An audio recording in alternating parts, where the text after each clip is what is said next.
My father is American. My mother's Filipina. She grew up in Bicol. She moved here to start her nursing career. That's where her and my father met. And growing up, I grew up Roman Catholic. Always having went to Catholic school in Mary Star in San Pedro.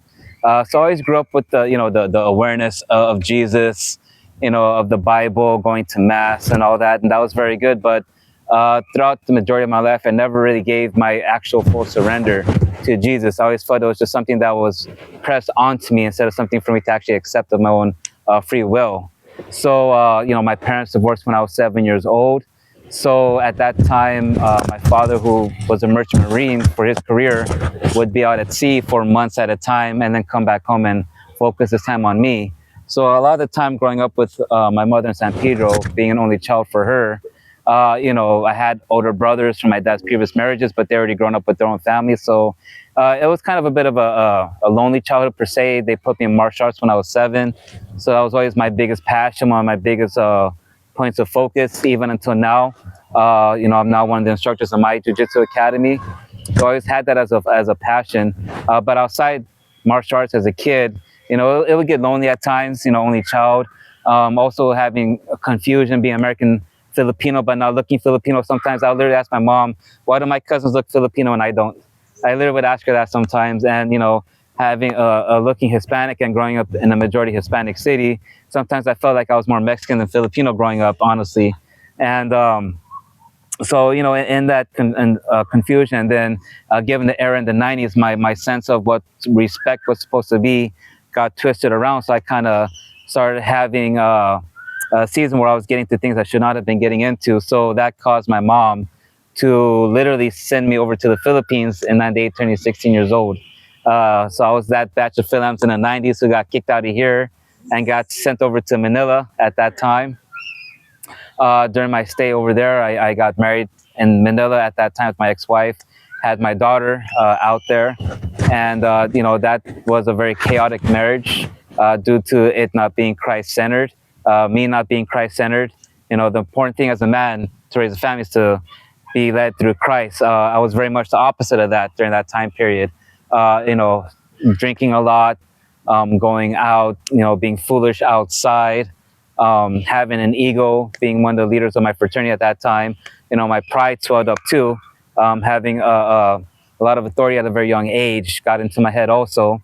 So I very much led the opposite of what a Christ-centered marriage was supposed to be at that time. Got my daughter here in 2011. She's been with me since. She's grown with her own child now.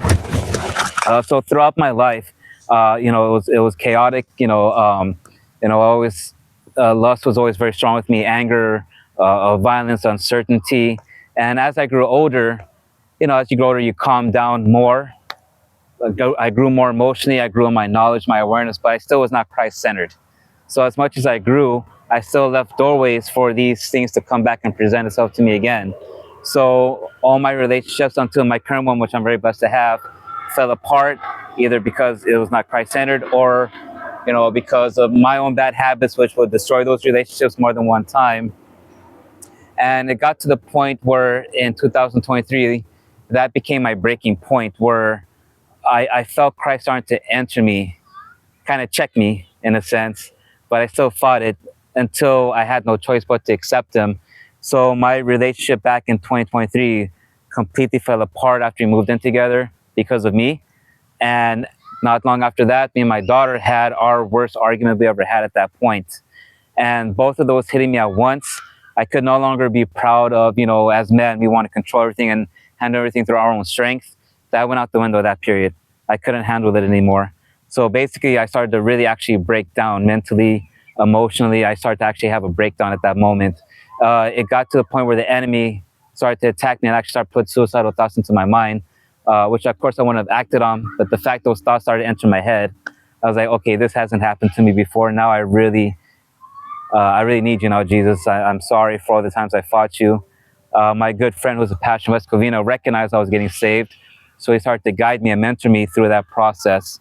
And that's when he guided me to Coast Christian Fellowship in Torrance. So I went there for the first time, October 29, 2023, after my birthday, day after my birthday. And that worship service is what actually, where my salvation actually happened. I'm never going to forget it. It makes me very emotional every time I think about it. The pastor was calling up people, if you need Jesus as your Lord and Savior, whatever you're going through. I initially fought going up front because I just, like, my first time here, I just want to sit down and watch.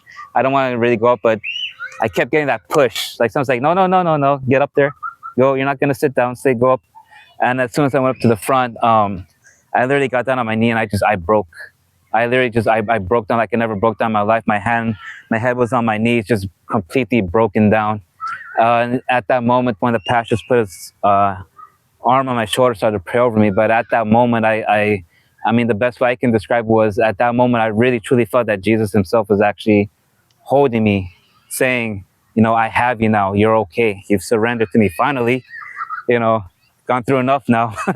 I felt him actually hold me and say, you finally surrendered. I have you now. You're now my child.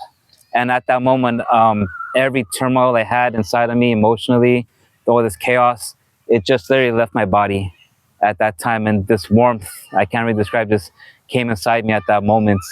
And since that day, it's never left me. It's just kept getting stronger. And then the need to be called to evangelize to people started to kick in, where I started to talk to people. People in the Philippines even started to message me, like, all this stuff you said about Jesus, I'm starting to read the Bible now because of your stories. People started to strengthen their relationship with Jesus because of him using me to talk to them. So I can honestly say every door that I opened before, after that day, closed. Any thoughts of lust disgust me, no longer a problem. Alcohol disgusts me. I don't even want to look at alcohol anymore. This centeredness of you're okay, this just assurance I never had, of just knowing that I have Jesus with me now. So whatever I face now, it's not me facing it, it's Jesus. So I no longer have that uncertainty. I no longer have open doors. So, and I know this is something a lot of men can listen to. I was very blessed when I shared my testimony. A man actually gave himself to Jesus that day from it, which really hugely humbled me. So, if Jesus can change me and whatever a lot of men struggle with, I'm a testimony that he can turn you around and he can close all those doors. So, for anyone listening, watching, I just want to pray for whatever doors you have open still, whatever you're struggling with, just know that you have a Savior that's there for you. All you need to do is just surrender to him, and then he'll guide you the rest of the way. So, thank you.